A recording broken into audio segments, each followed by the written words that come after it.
Hola amigos, ¿cómo están? Espero que estén bien. Bienvenidos a este canal y al tema que vamos a tratar en el día de hoy. Probablemente si estás aquí, has tenido algún tipo de experiencia con el tema que vamos a tratar. Quizás has sufrido esto en carne propia o quizás eres parte de la iglesia, estás percatándote de este problema y quieres hacer algo para que las cosas cambien. Así que sea cual sea tu motivo, te doy la bienvenida y quisiera compartir lo que he aprendido sobre este tema y lo que entiendo que es urgencia de Dios, que nosotros como cristianos estemos mirando y le estemos prestando la debida atención. Y como dice el título del tema de hoy, eh, ¿cuánta tolerancia hay al abuso en las iglesias?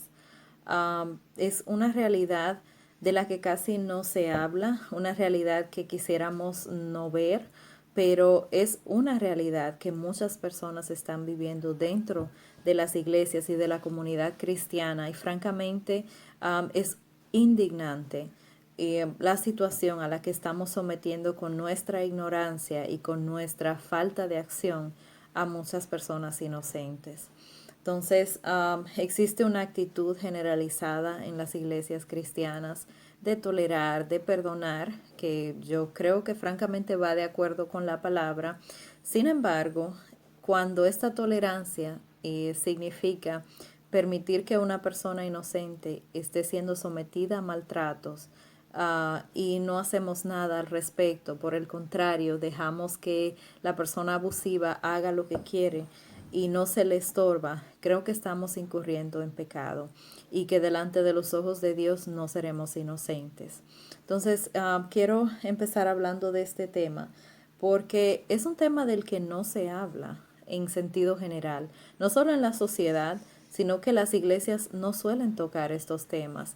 Y vivimos estas cosas como si realmente no están pasando, como que por ser cristianos el abuso no ocurre en el hogar de personas creyentes. Y la realidad es que dentro de la comunidad cristiana hay todo tipo de personas.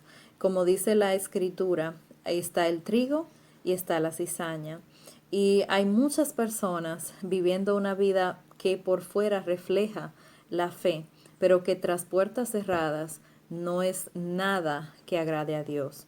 Entonces, nos hacemos de la vista gorda, como solemos decir, o miramos para un lado y no vemos lo que está ocurriendo, como si no fuera un problema nuestro.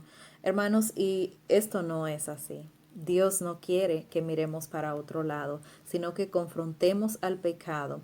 Y yo quiero leer una porción de la escritura en Salmos 82, donde dice, amonestación contra los juicios injustos. Y en el verso 1 dice, Dios está en la reunión de los dioses, en medio de los dioses juzga. ¿Hasta cuándo juzgaréis injustamente y aceptaréis las personas de los impíos? Defended al débil y al huérfano, haced justicia al afligido y al menesteroso, librad al afligido y al necesitado, libradlo de manos de los impíos. No saben, no entienden, andan en tinieblas, tiemblan todos los cimientos de la tierra. Yo dije, vosotros sois dioses y todos vosotros hijos del Altísimo, pero como hombres moriréis, y como cualquiera de los príncipes caeréis. Levántate, oh Dios, juzga la tierra, porque tú heredarás todas las naciones. Y creo que Dios es muy claro en esta porción de la escritura. Dice, ¿hasta cuándo juzgaréis injustamente? Y luego dice, defended al débil y al huérfano, haced justicia al afligido y al menesteroso, librad al afligido y al necesitado, libradlo de manos de los impíos. Y las personas abusivas, sea cual sea el tipo de abuso, son impíos. Una persona con deseo de servir a Dios, de agradar a Dios, de hacer lo correcto con su prójimo, de amar a su prójimo como a sí mismo, no va a incurrir en un patrón de abuso. Entonces, no es voluntad de Dios que estemos mirando hacia otro lado e ignorando la realidad que viven muchas familias. Entonces, otro aspecto dentro de este tema es que el abuso tiene un carácter silencioso, no ocurre a la luz del día, donde lo podamos ver, no es algo que fácilmente podamos identificar, pero es algo que ocurre. Entonces, como iglesia, es nuestro deber conocer cuáles son los signos de abuso, saber cómo identificar una situación de abuso, porque no va a ocurrir ante nuestros ojos. Las personas abusivas saben muy bien cómo llevar a cabo su abuso para que permanezca tras puertas cerradas. Y muchas veces la víctima no nos va a decir que está siendo abusada. Tenemos que estar con los ojos abiertos, usar discernimiento. Otras veces se presenta a consejería una pareja que tiene una persona abusiva y como miembro de ella. Y los pastores con frecuencia envían esa pareja de vuelta pidiéndole que convivan en paz, que traten de sobrellevar el uno las conductas del otro. Y en nuestra ignorancia enviamos a esas personas de vuelta a una situación abusiva. Y yo creo firmemente que Dios no quiere eso para nuestras iglesias y para esos inocentes, que el impío siga haciendo lo que quiere y nadie le estorba. Entonces, sospecho, y esta carga ha estado mucho tiempo en mi corazón, que muchas de las personas que se dan por vencidas con la fe, que se alejan de Dios y que no quieren saber más de las iglesias, no quieren creer en los cristianos, han sido personas que han sido maltratadas en nuestras iglesias, que han visto conductas malas y no han encontrado nadie que los ayude a enfrentar esto. Entonces, quiero leer otra porción de la escritura que está en Isaías 52, verso 5, y dice: y ahora, ¿qué hago aquí? Dice Jehová, ya que mi pueblo es llevado injustamente, y los que en él se enseñorean lo hacen aullar, dice Jehová, y continuamente es blasfemado mi nombre todo el día. ¿Cuántas personas han sido abusadas, maltratadas dentro de nuestras iglesias, dentro de nuestra comunidad? Y el nombre de Dios es blasfemado porque nadie defiende, nadie interfiere, nadie quiere meterse en la situación porque saben que no va a ser una situación fácil de terminar. Entonces, dice aquí que Dios nos hace una pregunta: ¿por qué su pueblo es llevado así injustamente? Y los que de estas personas se enseñorean los hacen aullar. Esto yo pienso firmemente que llora ante la presencia de Dios todas las cosas que nosotros permitimos y que no estorbamos. Entonces, yo recuerdo una etapa de mi vida donde fui abusada por varias personas que se identificaban como cristianos o cristianas, y recuerdo haber perdido mi fe.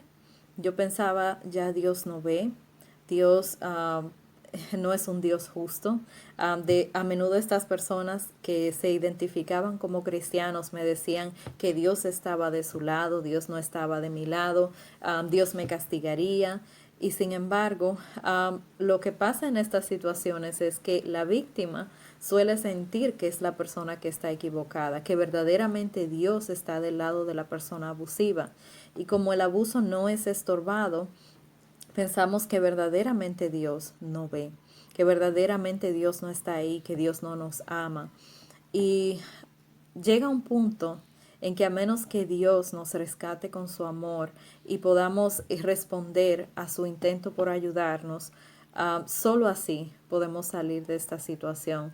Nuevamente estuve a punto de perder la fe, si no es porque ese Padre amoroso que tenemos se hubiera revelado a mi vida de la manera en que lo hizo.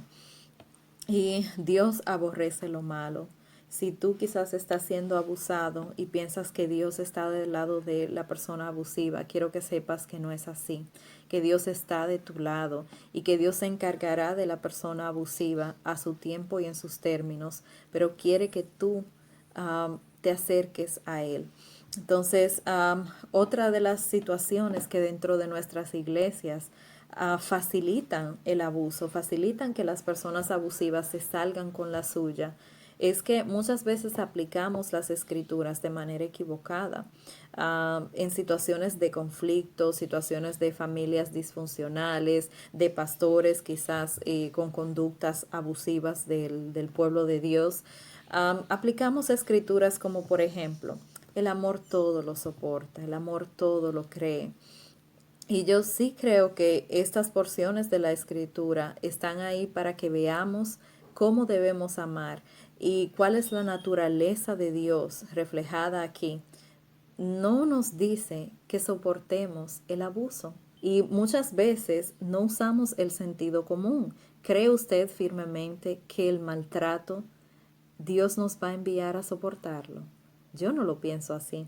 Otra escritura que con frecuencia le damos mal uso, perdonar 70 veces 7.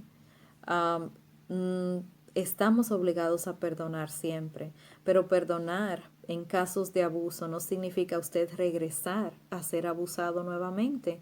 El perdón no equivale a reconciliación, sobre todo en casos delicados como el del abuso. Y quiero leer otra porción que está en Mateo capítulo 10, verso 34. Dice, no penséis que he venido para traer paz a la tierra. No he venido para traer paz, sino espada, porque he venido para poner en disensión al hombre contra su padre, a la hija contra su madre, y a la nuera contra su suegra, y los enemigos del hombre serán los de su casa. Entonces, muchas veces no enfrentamos la situación de abuso para proteger la paz, para que haya armonía. Y Jesús mismo dijo estas palabras, Él vino para traer espada, no para traer paz. Y la razón por la que Jesús trajo espada con su venida aquí es porque confrontó el pecado. Entonces, cuando hay pecado en una familia, hay que confrontarlo. Gracias por ver este video. Si este video te ha sido útil y te gustaría saber más de este tema, te invito a que te suscribas y que te informes aún más acerca del abuso y de todo lo que esto implica. Así que gracias. Nos vemos en un siguiente video.